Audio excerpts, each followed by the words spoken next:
టీవీ15 news కి స్వాగతం. Bulletin లో ముందుగా హెడ్లైన్స్. చట్టవిరుద్ధంగా వచ్చిన వారిని బలవంతంగా పంపలేమన్న కోర్టు. అమెరికా సుప్రీం కోర్టుపై ట్రంప్ అసహనం.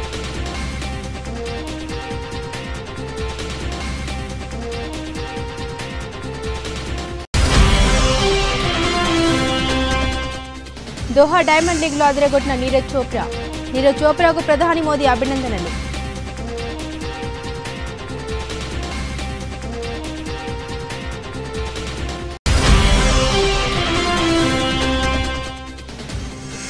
నేడు కర్నూలు జిల్లాలో చంద్రబాబు పర్యటన.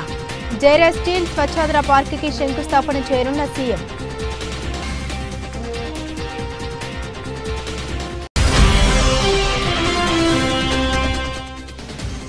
కరీంనగర్ సింహ గర్జన. ఉద్యమ రథసారథి కేసీఆర్ ప్రసంగం.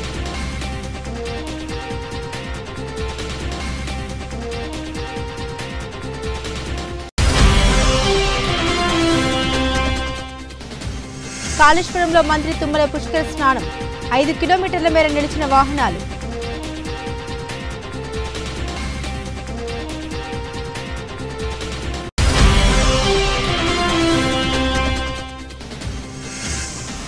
సెన్సెక్స్ 200, నిఫ్టీ 42 పాయింట్ల పతనం. కుదేలైన సెరబీ షేరు 10% క్షీణత.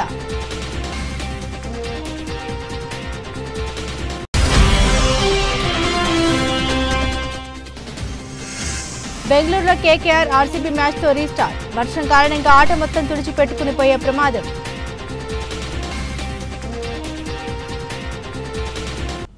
అమెరికా సుప్రీంకోర్టు ఇచ్చిన ఓ తీర్పుపై అధ్యక్షుడు డొనాల్డ్ ట్రంప్ తీవ్ర ఆగ్రహాన్ని వ్యక్తం చేశారు. అక్రమ వలసదారుల బహిష్కరణకు సంబంధించిన కేసులో న్యాయస్థానం వెలువరించిన ఆదేశాలను ఆయన తీవ్రంగా ఖండించారు. వెనిజులాకు చెందిన ఓ ముఠాను దేశం నుండి బహిష్కరించేందుకు ట్రంప్ చేసిన ప్రయత్నాలకు సుప్రీంకోర్టు అడ్డుకట్ట వేయడమే ఈ ఆగ్రహానికి కారణం. ఈ మేరకు ట్రంప్ తన social media platform truth social వేదికగా ఓ పోస్టు పెట్టారు. చట్టవిరుద్ధంగా మన దేశంలోకి ప్రవేశించిన వారిని బలవంతంగా వెనక్కి పంపేందుకు అనుమతించబోమని సుప్రీంకోర్టు తాజాగా తీర్పు ఇచ్చిందని ట్రంప్ తన పోస్టులో పేర్కొన్నారు. అలాంటి వారిలో చాలా మంది హంతకులు, మాదక ద్రవ్యాల వ్యాపారులు, ఇతర నేరస్తులు ఉన్నారు. సుప్రీంకోర్టు తీర్పు వల్ల వారిని చట్టబద్ధంగా దేశం నుండి పంపించడానికి ఏళ్ల సమయం పడుతుంది. ఈలోగా వారు దేశంలో మరెన్నో నేరాలకు పాల్పడే అవకాశం ఉందని ట్రంప్ ఆందోళన వ్యక్తం చేశారు. ఈ పరిస్థితి అమెరికన్లకు తీవ్ర హాని కలిగిస్తోందని, కోర్టు తీర్పు మరింత మంది నేరగాళ్లు దేశంలోకి అక్రమంగా రావడానికి ప్రోత్సాహం అందించినట్లే అవుతుందని ట్రంప్ వ్యాఖ్యానించారు. వారు ఇక్కడికి వచ్చి విధ్వంసం సృష్టిస్తారు. మాజీ అధ్యక్షుడు జో బైడెన్ హయాంలో లక్షలాది మంది క్రిమినల్స్ అక్రమంగా దేశంలోకి ప్రవేశించారు. అలాంటి వారిని బయటకు పంపించడానికి ఇప్పుడు మనం సుదీర్ఘమైన చట్టపరమైన ప్రక్రియను అనుసరించాల్సి వస్తుంది. ఇది అమెరికాకు అత్యంత చెడ్డ ప్రమాదకరమైన రోజు అని ట్రంప్ తన పోస్టులో ఆవేదన వ్యక్తం చేశారు. వివరాలకు వెళ్తే 1798 నాటి ఏలియన్ ఎనిమీస్ యాక్ట్ను ఉపయోగించి అమెరికాలో ఉంటున్న వెనిజులాకు చెందిన ఓ ముఠాను బహిష్కరించాలని ట్రంప్ గతంలో ప్రయత్నించారు. అయితే ట్రంప్ చర్యలకు సుప్రీంకోర్టు అడ్డుకట్ట వేసింది. బహిష్కరణకు గురైన వారు దానిని చట్టబద్ధంగా సవాల్ చేసేందుకు వారికి తగినంత సమయం ఇవ్వాలని న్యాయస్థానం తన తీర్పులో స్పష్టం చేసింది. ఈ తీర్పుపై ట్రంప్ తాజాగా తీవ్రంగా స్పందించారు. దోహా వేదికగా మొదలైన ప్రతిష్టాత్మక డైమండ్ లీగ్ లో భారత స్టార్ అథ్లెట్ నీరజ్ చోప్రా సరికొత్త రికార్డు నెలకొల్పిన విషయం తెలిసిందే. నీరజ్ తన కెరీర్లోని తొలిసారి 90.23 మీటర్ల మార్క్ అందుకున్నారు. ఈ క్రమంలో గతంలో తన పేరిటే ఉన్న జాతీయ రికార్డు 89.94 మీటర్లను భారత గోల్డెన్ బాయ్ అధిగమించారు. అయితే దోహా డైమండ్ లీగ్ లో మాత్రం మనోడు రెండో స్థానానికే పరిమితమయ్యాడు. జర్మనీకి చెందిన అథ్లెట్ జూలియర్ వెబర్ బల్లెంను ఏకంగా 91.06 మీటర్లు విసిరి విజేతగా నిలిచాడు. కాగా కెరీర్ బెస్ట్ తో చేసిన నీరజ్ చోప్రాపై ప్రశంసలు కురిపిస్తున్నారు. తాజాగా ప్రధాని నరేంద్ర మోదీ ఎక్స్ వేదికగా అభినందించారు. అద్భుతమైన మైలురాయిని సాధించావు, దేశం ఉప్పొంగి గర్వంగా ఉంది అంటూ నీరజ్ ను ప్రధాని మెచ్చుకున్నారు. అద్భుతమైన ఫీట్. దోహా డైమండ్ లీగ్ 2025లో 90 మీటర్ల మార్కును అధిగమించి తన వ్యక్తిగత అత్యుత్తమ త్రోను సాధించినందుకు గాను నీరజ్ చోప్రాకు అభినందనలు. ఇది అతని అవిశ్రాంత అంకిత భావం, క్రమశిక్షణ, అభిరుచికి తగిన ఫలితం. భారతదేశం ఉప్పొంగి గర్వంగా ఉందని ప్రధాని మోదీ ట్వీట్ చేశారు. ఆంధ్రప్రదేశ్ ముఖ్యమంత్రి నారా చంద్రబాబు నాయుడు రోజు కర్నూలు జిల్లాలో పర్యటించనున్నారు. ఉదయం 11:25 ముఖ్యమంత్రి కర్నూలు విమానాశ్రయానికి చేరుకుంటారు. అక్కడి నుండి రోడ్డు మార్గంలో సి క్యాంపు రైతు బజార్కు చేరుకుని అక్కడ కూరగాయల వ్యర్థాలను ఎరువుగా మార్చే ప్రక్రియను పరిశీలిస్తారు. రైతు బజార్లోని రైతులు, పారిశుద్ధ్య కార్మికులతో ముఖాముఖి నిర్వహించిన అనంతరం కేంద్రీయ విద్యాలయ సమీపంలో జైరాజ్ స్టీల్ స్వచ్ఛంద్ర పార్కుకు ముఖ్యమంత్రి శంకుస్థాపన చేస్తారు. తదుపరి 12.55 గంటలకు కేంద్రీయ విద్యాలయం వద్ద ప్రజావేదికలో పాల్గొని స్థానికులు నాయకులతో ముచ్చటిస్తారు. P4 కార్యక్రమంలో భాగంగా 2 బంగారు కుటుంబాలు 2 మార్గదర్శులతో మాట్లాడతారు. తర్వాత ప్రజావేదిక సభలో ప్రసంగించనున్నారు. మధ్యాహ్నం 3:30 నుండి 5 గంటల వరకు టీడీపీ ముఖ్య నాయకులతో సమావేశమై ఎన్నికల్లో పార్టీ గెలుపుకు కృషి చేసిన వారికి చంద్రబాబు అభినందన తెలియజేస్తారు. ప్రభుత్వ కార్యక్రమాలను ప్రజలకు తీసుకెళ్లే విధంగా పార్టీ శ్రేణులకు దిశానిర్దేశం చేయనున్నారు. అనంతరం 5:30 కర్నూలు విమానాశ్రయానికి చేరుకుని హైదరాబాద్కు పయనమవుతారు. బీఆర్ఎస్ వర్కింగ్ ప్రెసిడెంట్ మాజీ మంత్రి కేటీఆర్ కు మరో ప్రతిష్టాత్మక ఆహ్వానం అందింది. బ్రిటన్లో జరిగే ఐడియాస్ ఫర్ ఎన్టీఆర్ 2025 సదస్సుకు రావాలంటూ బ్రిడ్జ్ ఇండియా సంస్థ ఈ ఏడాది మార్చి నెలలో కేటీఆర్ను ఆహ్వానించింది. ఈ ఆహ్వానం మేరకు మే 30న లండన్లోని రాయల్ లాంగ్స్టర్ హోటల్లో జరిగే సదస్సుకు కేటీఆర్ ముఖ్య వక్తగా వెళ్లనున్నారు. తాజాగా లండన్ కేంద్రంగా కార్యకలాపాలు నిర్వహిస్తున్న ప్రముఖ ఆటోమొబైల్ ఇంజనీరింగ్ సర్వీసెస్ సంస్థ pragmatic design solutions limited PDSL యూకేలోని వార్విక్ టెక్నాలజీ ఫామ్లో ఏర్పాటు చేసిన తమ నూతన కేంద్రాన్ని ప్రారంభించాల్సిందిగా కేటీఆర్ను ఆహ్వానించింది. ఈ ఆహ్వానం మేరకు మే 30న కేటీఆర్ వార్విక్ యూనివర్సిటీ సైన్స్ పార్క్లోని పరిశోధన కేంద్రాన్ని ప్రారంభించనున్నారు. ఇన్నోవేషన్ మరియు రీసెర్చ్ రంగాల పట్ల కేసీఆర్ వినూత్నమైన దృక్పథం, అంతర్జాతీయ స్థాయిలో భాగస్వామ్యాల స్థాపన, ఇన్నోవేషన్ ప్రోత్సాహకానికి ఆయన పెట్టిన కృషి తమ సంస్థ విధానాలకు అనుగుణంగా ఉందని ఆయన చేతుల మీదుగా తమ కేంద్రం ప్రారంభించుకోవడం గర్వకారణంగా భావిస్తున్నామని ఈ సంస్థ డైరెక్టర్ క్రాంతి పుప్పాల పేర్కొన్నారు. ప్రత్యేక తెలంగాణ రాష్ట్ర సాధన కోసం 2001 ఏప్రిల్ 27న జలదృశ్యంలో గులాబీ జెండా ఎగురవేసిన కేసీఆర్ ఆ తర్వాత సరిగ్గా 20 రోజులకు 2001 మే 15న గురువారం రోజున కరీంనగర్లో సింహగర్జన వినిపించారు. ప్రత్యేక రాష్ట్ర ఉద్యమ సాధనలో మొట్టమొదటిదైన ఆ బహిరంగ సభకు లక్షలాదిగా జనం స్వచ్ఛందంగా తరలివచ్చి తెలంగాణ రాష్ట్రం ఇవ్వాల్సిందే అంటూ తీర్మానించారు. 22 ఏళ్ల క్రితం కేసీఆర్ ఆ సభలో గంటసేపు చేసిన ప్రసంగం తెలంగాణకు జరిగిన అన్యాయాన్ని చెప్పడమే కాదు, తెలంగాణ రాష్ట్రం సాధన విషయంలో ఉన్న అపోహల్ని కూడా నివృత్తి చేశారు. నా ప్రాణం పోయినా సరే ప్రత్యేక తెలంగాణ సాధించి తీరుతా, ఉద్యమానికి వెన్నుపోటు పొడిచే సమస్య లేదు. ఒకవేళ అలాంటి పని గనక నేను గాని నాతో పాటు ఈ వేదికపై కూర్చున్న నాయకులు గాని పాల్పడితే మమ్మల్ని రాళ్లతో కొట్టి చంపండి. రేపటి తెలంగాణ రాష్ట్ర రాజధాని హైదరాబాద్లో భూకంపం వచ్చింది. ఈ భూకంపం నుండి వేలాది గులాబీ పూలు పుట్టుకొచ్చాయి. నేను ఈ రోజు హైదరాబాద్లో బయలుదేరి కరీంనగర్ వస్తుంటే ఎక్కడ చూసినా ఈ గులాబీ పూలే కనిపించాయి. ఈ భూకంపంలో కొన్ని రాజకీయ వలసలు కూడా ప్రారంభమయ్యాయి. నేను బక్కపల్చగా ఉండవచ్చు, కానీ 3 కోట్ల మంది తెలంగాణ ప్రజల మద్దతే నాకున్న బలం. ఇదే సహకారం మద్దతు అందిస్తే శాంతియుతంగా ప్రజాస్వామ్య పద్ధతిలో ప్రత్యేక రాష్ట్రం సాధించి తీరుతాం. ప్రత్యేక రాష్ట్ర సాధన కోసం ప్రాణ త్యాగానికైనా సిద్ధం. ఈ లక్ష్య సాధనలో వెనుకడుగు వేస్తే నన్నే కాకుండా తెలంగాణ రాష్ట్ర సమితి నాయకులు ఎవరినైనా ప్రజలు రాళ్లతో కొట్టి చంపవచ్చు. ఉద్యమ నిర్మాణంలో చిత్తశుద్ధి చూపని నాయకులు నిలదీసే విధంగా తెలంగాణ ప్రజానికంలో చైతన్యం తీసుకురావడం మా లక్ష్యం. తెలంగాణ సింహగర్జన సభ తెలంగాణ రాష్ట్ర ఏర్పాటును కోరుతుంది. ఇన్నేళ్లుగా దగాపడ్డ తెలంగాణ ఇక మౌనంగా ఉండలేదు. ప్రత్యేక రాష్ట్రాన్ని సాధించే వరకు 3 కోట్ల ప్రజలు సింహాలై గర్జిస్తారన్నారు. కాళేశ్వరంలో సరస్వతి పుష్కరాలు 3వ రోజు కొనసాగుతున్నాయి. సరస్వతి ఒడిలో పుష్కర స్నానానికి పెద్ద సంఖ్యలో భక్తులు తరలి వస్తున్నారు. వీఐపీ ఘాట్ వద్ద త్రివేణి సంగమంలో పవిత్ర పుణ్య స్నానాలు ఆచరించి సరస్వతి మాతకు ప్రత్యేక పూజలు చేస్తున్నారు. అనంతరం కాళేశ్వరం ముక్తేశ్వరుని దర్శించుకుంటున్నారు. రాష్ట్ర వ్యవసాయ శాఖ మంత్రి తుమ్మల నాగేశ్వరరావు సరస్వతి పుష్కరాల్లో పాల్గొన్నారు. శనివారం ఉదయం కాళేశ్వరం చేరుకున్న ఆయన సరస్వతి నదిలో స్నానం ఆచరించి ప్రత్యేక పూజలు చేశారు. కాగా సాయంత్రం భారీ నీటిపారుదల శాఖ మంత్రి ఉత్తమ్ కుమార్ రెడ్డి గోదావరి హారతి కార్యక్రమానికి హాజరు కానున్నారు. పుష్కరాలకు పెద్ద సంఖ్యలో భక్తులు తరలివస్తుండటంతో కాళేశ్వరం సమీపంలో భారీగా ట్రాఫిక్ జామ్ అయింది. కాళేశ్వరం నుండి మహదేవ్పూర్ మధ్యలో 5 కిలోమీటర్ల వరకు వాహనాలు నిలిచిపోయాయి. సుమారు 3 గంటలకు వాహనాలు స్తంభించిపోయాయి. అధికారులు ఎవరూ పట్టించుకోవడంతో ట్రాఫిక్ ఇప్పటికీ క్లియర్ కాలేదు. దీంతో అధికారుల తీరుపై భక్తులు మండిపడుతున్నారు. కాగా శుక్రవారం రాత్రి శనివారం తెల్లవారుజామున కాళేశ్వరంలో గాలివాన బీభత్సం సృష్టించింది. వీఐపీ ఘాట్లో ఏర్పాటు చేసిన చలువ పందిళ్లు, టెంట్లు కూలిపోయాయి. పలుచోట్ల ఏర్పాటు చేసిన స్వాగత తోరణాలు గాలికి కొట్టుకుపోయాయి. భారీ వర్షం కురియడంతో కాళేశ్వరం మొత్తం బురదమయమైంది. దీంతో భక్తులు ఇబ్బందులు ఎదుర్కొంటున్నారు.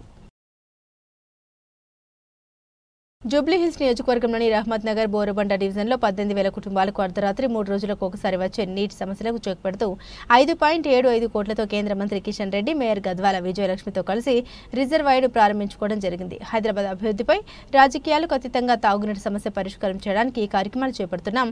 గత 10 సంవత్సరాల్లో 13.80 లక్షల కనెక్షన్లు పెరిగాయి. నీటికి సంబంధించి వినియోగానికి సంబంధించి గతంలో కృష్ణా గోదావరి నుండి వచ్చే నీరు తప్ప ఒక ఎంఎల్ వాటర్ కూడా సప్లై చేసే ఇన్ఫ్రాస్ట్రక్చర్ లేదు. దాదాపు 7,000 కోట్లతో 20 టీఎంసీల నీటిని తీసుకొచ్చే టెండర్ల ప్రక్రియ జరుగుతుంది. రాబోయే కాలంలో నగరం పెరుగుతున్న దృష్ట్యా తాగునీటి సమస్య పరిష్కారం చేయడానికి కేంద్ర మంత్రి కిషన్ రెడ్డి పార్లమెంట్ సభ్యుడిగా సహకరించాలని రాష్ట్ర ప్రభుత్వం తరపున గతంలో కోరం. హైదరాబాద్ ఇన్ఛార్జ్ మంత్రిగా విజ్ఞప్తి చేస్తున్న నగర తాగునీటికి సంబంధించి ఇన్ఫ్రాస్ట్రక్చర్ కోసం కేంద్ర ప్రభుత్వం సహకారం కావాలి. రెహమత్ నగర్ బోరబండ ప్రజలు చాలా కాలంగా ఎదుర్కొంటున్న సమస్యకి చెక్ పడింది.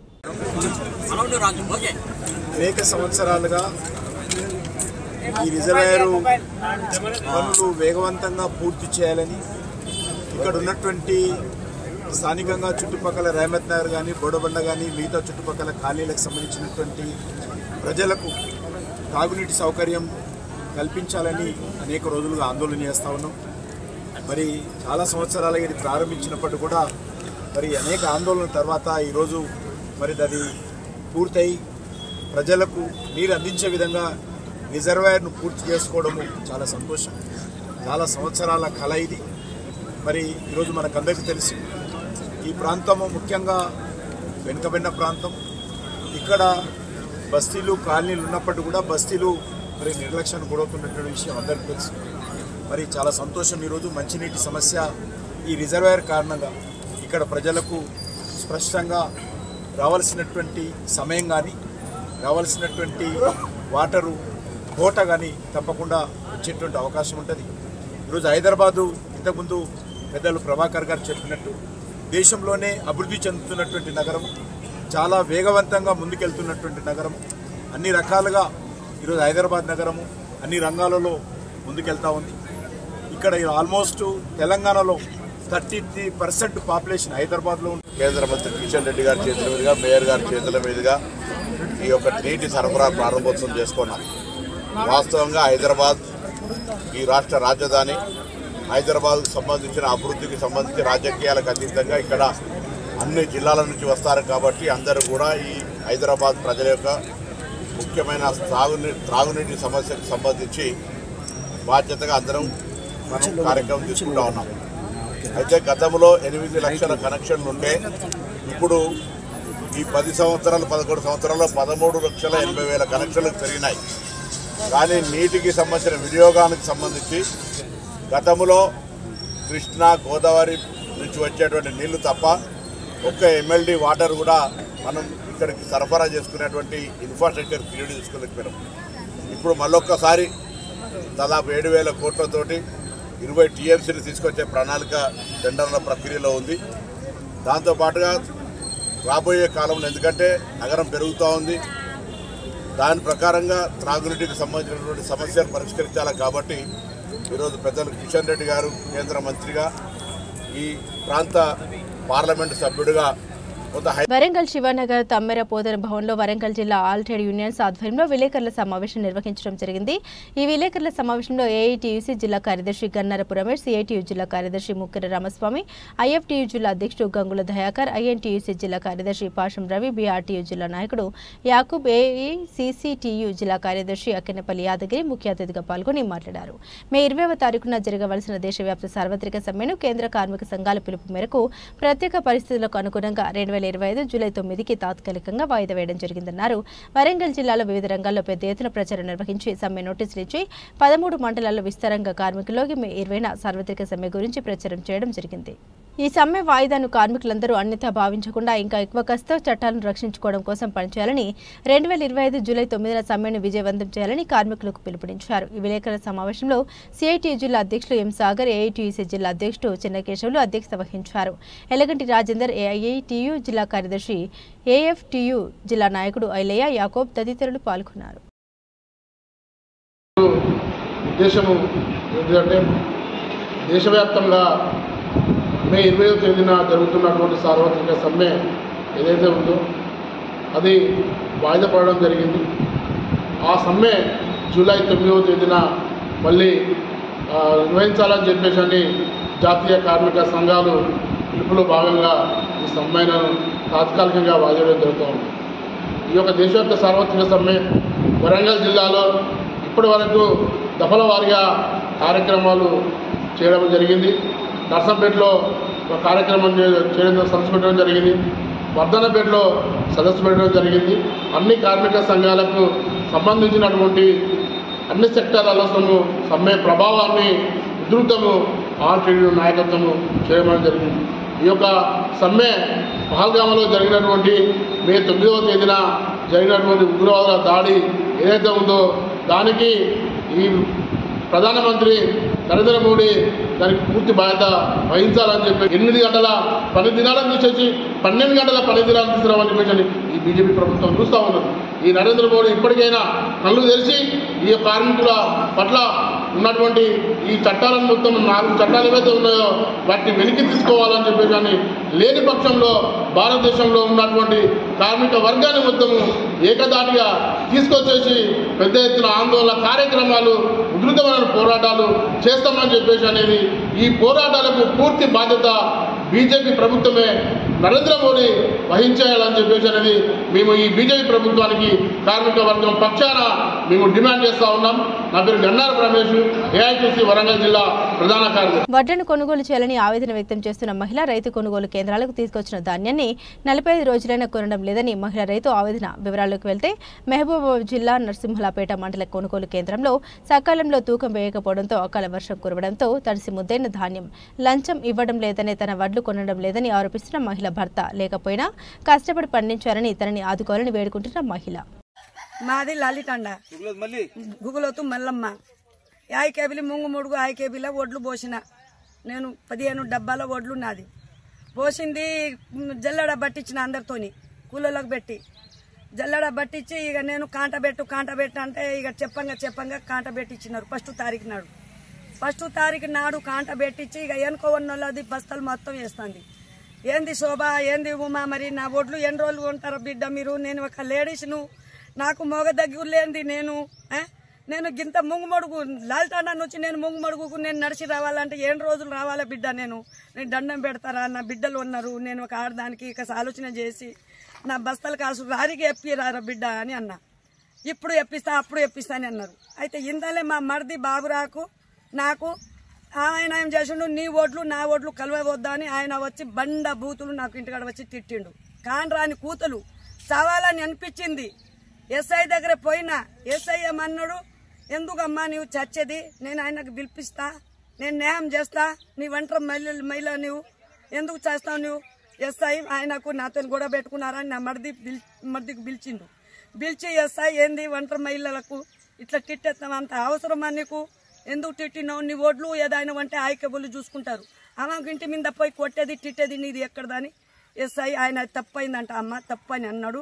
ఇక ఊకో అమ్మ, ఇంకోసారి నీ జోలికి అంటే ఆయన అనుకున్న శిక్ష పెడతా కానీ ఊకో మల్లమ్మ, ఇక నీ ఒడ్లు నేను లారీకి పోమని దోలుతా, నేను దోలిస్తా, ఇక నీ పోమని ఇవాళ నుంచి 10-12 రోజులు అయింది. ఎస్ఐ చెప్పిండు. ఎస్ఐ చెప్పి ఏందమ్మా అని అంటే ఇప్పుడు పెట్టిస్తా అప్పుడు పెట్టిస్తా అని వాళ్లకు దగ్గర వండి 1000, 1500, 2000 లంచాలు ఎవరు ఇస్తారో వెనక వన్నోళ్లకు భిక్య నాయకుడు మా రవి వాళ్ళు అందరిగా గులాబ్ సింగ్ ఇక రావుడు. కేపీహెచ్పీ పోలీస్ స్టేషన్ పరిధి సర్దార్ పటేల్ నగర్లో 4 రోజుల క్రితం జరిగిన వెంకటరమణ అనే వ్యక్తి హత్య కేసును ఛేదించారు పోలీసులు. హత్యకు పాల్పడ్డ ప్రధాన నిందితుడు పంపెన అయ్యప్ప స్వామి అలియాస్ పవన్లతో పాటు హత్యకు సహకరించిన 4 నిందితుల అరెస్ట్, రిమాండ్. 8 ఏళ్ల క్రితం తాను ఇష్టపడిన యువతిని వెంకటరమణ వివాహం చేసుకున్నాడని, కక్ష పెంచుకుని హత్యకు పాల్పడిన పవన్ ఒక సెల్ ఫోన్, హత్యకు వాడిన కత్తి స్వాధీనం. బాలానగర్ లిమిట్స్లో కుకట్పల్లి డివిజన్లో ఉన్న కేపీహెచ్బి పోలీస్ స్టేషన్ పరిధిలో ఈ నెల 11-12 ఇంటర్వ్యూనింగ్ నైట్ రోజున ఒక ఇన్సిడెంట్ జరిగింది. ఇది మర్డర్ జరిగింది. దీనికి సంబంధించి డీటెయిల్స్ ఏంటంటే, హత్యకు గురైన వ్యక్తి పేరు కాళ్ళ వెంకటరమణ అనబడే వ్యక్తి. ఇతను 32 years ఉంటాయి, డ్రైవర్గా పనిచేస్తాడు. ఇతన్ని పంపెన అయ్యప్ప స్వామి అలియాస్ పవన్ అనే అతను ఏవన్ ఇతనికి 27 సంవత్సరాలు. ఇతను ఒక పదునైన చాకుతోటి హార్ట్ మీద పొడిచి చంపడం జరిగింది. ఈ హత్యకి సంబంధించిన పూర్వాపరాలు ఏంటంటే, ఈ A1 అక్యూజ్డ్ ఎవరైతే ఉన్నాడో ఈ అయ్యప్ప స్వామి అలియాస్ పవన్ అనే అతను, ఇతను వాళ్ళ ఊర్లో ఉన్నప్పుడు, ఇతను ఏపీ స్టేట్కి చెందిన వాళ్ళు. ఏపీ స్టేట్లో వాళ్ళ స్వగ్రామంలో ఉన్నప్పుడు ఒక లేడీతోటి అతన్ని ఆ లేడీని వన్ సైడ్గా లవ్ చేసినాడు. ఆ లేడీ కూడా యాక్సెప్ట్ చేయలేదు, వాళ్ళ పేరెంట్స్ కూడా యాక్సెప్ట్ చేయలేదు. డినై చేసి ఈ వెంకటరమణ అనే వ్యక్తికి ఇచ్చి మ్యారేజ్ చేసినారు. అప్పటి నుంచి ఈ ఎవరైతే అక్యూజ్డ్ ఉన్నాడో అయ్యప్ప స్వామి తాగుడికి అలవాటయ్యి ఆ లేడీని మర్చిపోలేక వాళ్ళ ఫ్రెండ్స్ తోటి తరచుగా డిస్కస్ చేస్తూ ఉండేవాడు. అయితే అనుకోకుండా అతను కూడా ఉద్యోగం కోసం ఈ మధ్యన హైదరాబాద్ వచ్చాడు. ఈ A1 అక్యూజ్ వచ్చి ఈ అమ్మాయిని వేరే దగ్గర చూసి ఫాలో అవుతూ ఈ అమ్మాయి ఉన్న ఇంటి ఏరియాకి, ఈ భగత్ సింగ్ నగర్లో ఉంటారు వీళ్ళు, అక్కడికి వచ్చి తరచుగా తిరగడం చేసేవాడు. దాంతో ఈ భర్త మందలించేవాడు.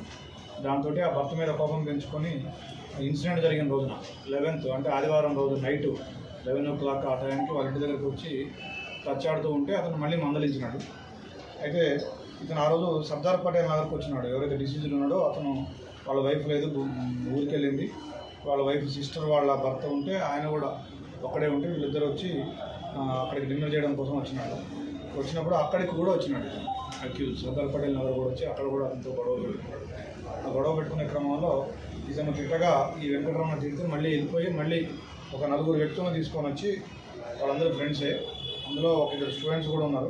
Warangal all India Muslim personal law board ఆధ్వర్యంలో కేంద్ర ప్రభుత్వం తీసుకున్న వక్ఫ్ బోర్డు అమెండ్మెంట్ చట్టానికి వ్యతిరేకంగా రేపు ఆదివారం సాయంత్రం 6 గంటలకు వరంగల్ ఇస్లామియా కాలేజీ గ్రౌండ్లో భారీ బహిరంగ సభ నిర్వహించనున్నారని, కావున వరంగల్ జిల్లా SC, ST, BC, minority, secular వాదులు పాల్గొని సభను విజయవంతం చేయాలని మీడియా సమావేశం ద్వారా తెలపడం జరిగింది. ఈ కార్యక్రమంలో ముఖ్య అతిథిగా Muslim personal law board president Mohammed Khalid Saifullah, MIM party అధ్యక్షుడు హైదరాబాద్ ఎంపీ అసదుద్దీన్ ఓవైసీ పాల్గొన్నారు. All India Muslim personal law board ఆధ్వర్యంలో కేంద్ర ప్రభుత్వం తీసుకున్న వక్ఫ్ బోర్డు అమెండ్మెంట్ చట్టానికి వ్యతిరేకంగా రేపు ఆదివారం సాయంత్రం 6 గంటలకు వరంగల్లో ఇస్లామియా కాలేజ్ గ్రౌండ్లో భారీ బహిరంగ సభ నిర్వహించనున్నాం. అట్టి సభలో మొత్తం ఉమ్మడి జిల్లా వరంగల్ యొక్క ఎస్సీ, ఎస్టీ, బీసీ మరియు అవే కాక మొత్తం రాజకీయ పార్టీలు, సెక్యులర్ రాజకీయ పార్టీల ప్రతినిధులు కూడా ఇందులో భాగం తీసుకుంటున్నారు. ఇట్టి సభలో శ్రీ ఖాలిద్ సైఫుల్లా రెహమానీ గారు అధ్యక్షత వహించనున్నారు. All India Muslim personal law board యొక్క నేషనల్ ప్రెసిడెంట్ వారు మరియు వారే కాకుండా all India Muslim personal law బోర్డుకు సంబంధించిన ప్రతినిధులు మరియు Mohammed Asaduddin Owaisi all India personal law board యొక్క member, MIM all India Muslim all India Majlis Ittehad Muslimeen president గారు వారు కూడా ఇందులో ఇచ్చేస్తున్నారు. అందుకు మునుగోడు ఎమ్మెల్యే కోమటిరెడ్డి రాజగోపాల్ రెడ్డికి మంత్రి పదవిపై ఉన్న ధ్యాస అభివృద్ధిపై లేదని, గతంలో తాను ఉప ఎన్నికల్లో గెలిచిన తర్వాత తెచ్చిన నిధుల పన్నులను పర్యవేక్షించకుండా ఎక్కడ వేసిన గొంగడి అక్కడే వేసిన మాదిరిగా ఉందన్నారు. చౌటుప్పల్ పట్టణంలోని కంపెనీలు బెదిరింపులకు గురిచేసి డబ్బులు వసూలు చేస్తున్న ఎమ్మెల్యే భజన బృందం ప్రశ్నించిన వారిపై పోలీసులు అడ్డుపెట్టుకుని అక్రమ కేసులు పెడుతున్నారు. బీఆర్ఎస్ కార్యకర్తలకు బీఆర్ఎస్ పార్టీ అండగా ఉంటుందని ఎవరూ భయపడవద్దు. అధికార పార్టీ నాయకులు కేవలం కమిషన్ల కోసమే కాంట్రాక్టర్లను బెదిరింపులకు గురి చేస్తున్నారని చౌటుప్పల్ మున్సిపల్ కేంద్రంలో మీడియా సమావేశంలో తెలిపిన మునుగోడు మాజీ ఎమ్మెల్యే కూసుకుంట్ల ప్రభాకర్ రెడ్డి, చౌటుప్పల్ వ్యవసాయ కేంద్రంలో గత 20 రోజులుగా వరి ధాన్యం కొనుగోలు చేయని ధాన్యం కుప్పలను పరిశీలించి మున్సిపల్ కేంద్రంలో పెండింగ్లో ఉన్న పనుల్ని పర్యవేక్షించిన మునుగోడు మాజీ ఎమ్మెల్యే కూసుకుంట్ల ప్రభాకర్ రెడ్డి, బీఆర్ఎస్ నాయకులు.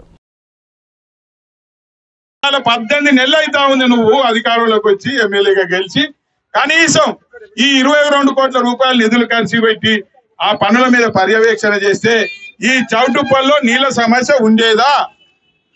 అప్పుడు మేము ఉన్నప్పుడు ప్రతి ఇంటికి నీళ్లు ఇచ్చి, ప్రతి ఇంటికి 24 గంటల కరెంట్ ఇచ్చి ప్రజలతోటి మెప్పు పొందినాం. కేసీఆర్ వస్తేనే, ఇక్కడ కేపీఆర్ వస్తేనే ఇవాళ మళ్ళీ ఈ ప్రాంతం అంతా సస్యశ్యామలం అవుతుంది అనేది ఆలోచిస్తా ఉన్నారు. ఖర్చు పెట్టి పనులని వెంటనే పూర్తి చేయాలి.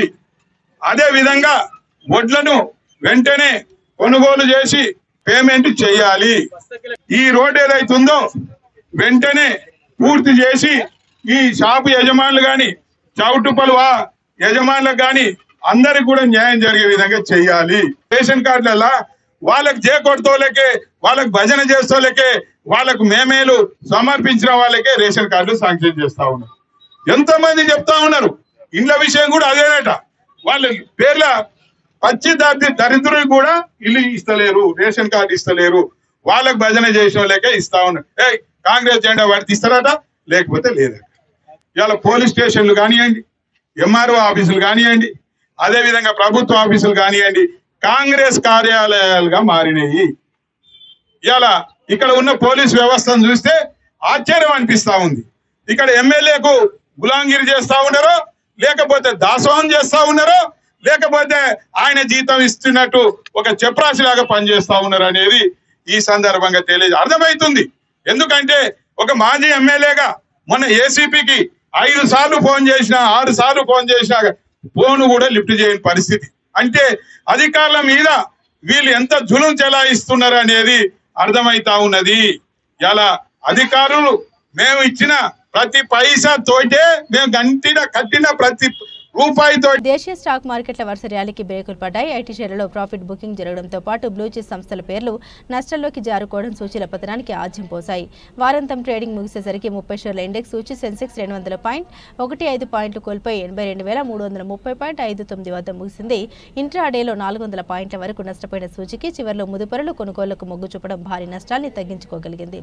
మరో సూచీ నిఫ్టీ కూడా 42.30 పాయింట్లు కోల్పోయి 25,000.80 వద్ద నిలిచింది. దేశీయ టెలికాం దిగ్గజాల్లో ఒకటైన భారతీ ఎయిర్టెల్ అత్యధికంగా 2.81% నష్టపోయింది. కంపెనీలో సింగ్టెల్ తన వాటాను 1.2% తగ్గించుకోవడం షేరు పతనానికి ప్రధాన కారణం.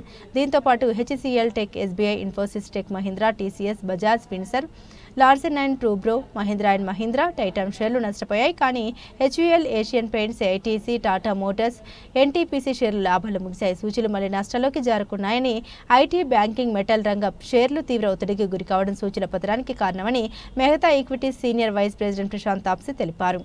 రంగాల వారికి చూస్తే ఇండస్ట్రియల్స్ 1.80% లాభపడగా దీంతో పాటు reality 1.72%, capital goods 1.63%, utility 1.44%, power 1.37%, consumer durable రంగ షేర్లు లాభాలు ముగిశాయి. కానీ ఐటీ, టెక్నాలజీ, మెటల్, బ్యాంకింగ్ రంగ సూచీలు నష్టపోయాయి. మొత్తం మీద ఈ వారంలో సెన్సెక్స్ 2,876.12 పాయింట్లు లేదా 3.61%, నిఫ్టీ 1,011.8 పాయింట్లు లేదా 4.21% చొప్పున పెరిగాయి. పాక్ భారత్ మధ్య ఉద్రిక్తత కారణంగా ఐపీఎల్ 2025 వారం రోజుల పాటు ఆగిపోయిన విషయం తెలిసిందే. అయితే ఈ రోజు నుండి ఐపీఎల్ రీస్టార్ట్ అవుతుంది. మిగిలిన లీగ్ మ్యాచ్లను 6 నగరాల్లో నిర్వహించాలని బీసీసీఐ నిర్ణయించింది. ఈ రోజు రాత్రి 7:30 బెంగళూరులోని చిన్నస్వామి స్టేడియంలో Kolkata night riders, royal Challengers Bengaluru మధ్య మ్యాచ్తో ఐపీఎల్ పునఃప్రారంభం కానుంది. అయితే ఈ మ్యాచ్కు వరుణుడి గండం పొంచి ఉంది. ఈ మేరకు వాతావరణ శాఖ హెచ్చరించింది. వర్షం కారణంగా ఆట మొత్తం తుడిచిపెట్టుకునిపోయే ప్రమాదం ఉన్నట్లు సమాచారం. కానీ చిన్నస్వామి స్టేడియంలో అత్యున్నత డ్రైనేజీ వ్యవస్థ ఉండడం అనేది కాస్త ఊరటనిచ్చే విషయం. ఈ మ్యాచ్కు వరుణుడు కరుణిస్తే ఐపీఎల్ రీస్టార్ట్ ఘనంగా జరుగుతుంది. అందుకే అభిమానులు వరుణ దేవుణ్ణి ఇవాళ కరుణించాలని ప్రార్థిస్తున్నారు. ఇదిలా ఉంటే ఈ సీజన్లో ఆర్సీబీ అద్భుతంగా రాణిస్తున్న విషయం తెలిసిందే. ఇప్పటి వరకు ఆ జట్టు 11 మ్యాచ్లు ఆడి 8 విజయాలతో పాయింట్ల పట్టికలో 2వ స్థానంలో ఉంది. ఇవాల్టి మ్యాచ్లో గెలిస్తే ప్లే ఆఫ్స్కు చేరిన తొలి జట్టుగా నిలుస్తుంది. మరోవైపు ఆడిన 12 మ్యాచ్ల్లో 5 విజయాలు నమోదు చేసింది. పాయింట్ల పట్టికలో 6వ స్థానంలో ఉంది. ఇక ఈ మ్యాచ్ ఓడినా లేక గెలిచిన ఆ జట్టుకు ఎలాంటి ఉపయోగం లేదని చెప్పాలి. ఎందుకంటే ఇప్పటికే కేకేఆర్ ప్లే ఆఫ్స్ అవకాశాలను దాదాపు కోల్పోయింది. బులెటిన్ ముగించే ముందు హెడ్లైన్స్ మరోసారి. చట్టవిరుద్ధంగా వచ్చిన వారిని బలవంతంగా పంపలేమన్న కోర్టు. అమెరికా సుప్రీంకోర్టుపై ట్రంప్ అసహనం.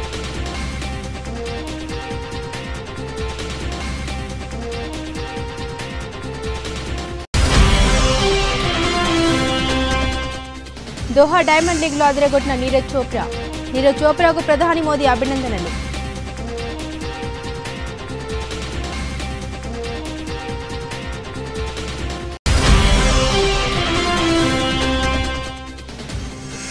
నేడు కర్నూలు జిల్లాలో చంద్రబాబు పర్యటన. జైరా స్టీల్ స్వచ్ఛాంధ్ర పార్కుకి శంకుస్థాపన చేయనున్న సీఎం.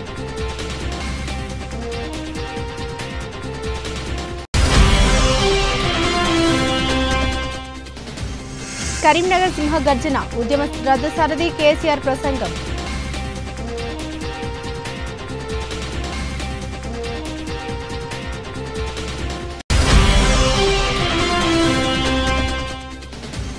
కాళేశ్వరంలో మంత్రి తుమ్మల పుష్కర స్నానం. 5 కిలోమీటర్ల మేర నిలిచిన వాహనాలు.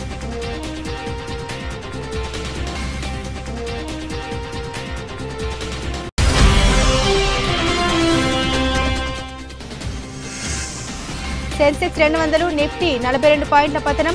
కుదేలైన సెరబీ షేరు 10% క్షీణత.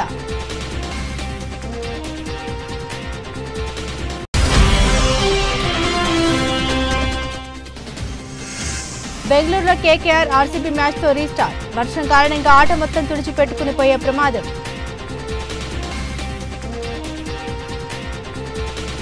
ఇవి బులెటిన్లోని విశేషాలు. తిరిగి మరో బులెటిన్తో మళ్ళీ కలుసుకుందాం. అంతవరకు సెలవు. నమస్కారం.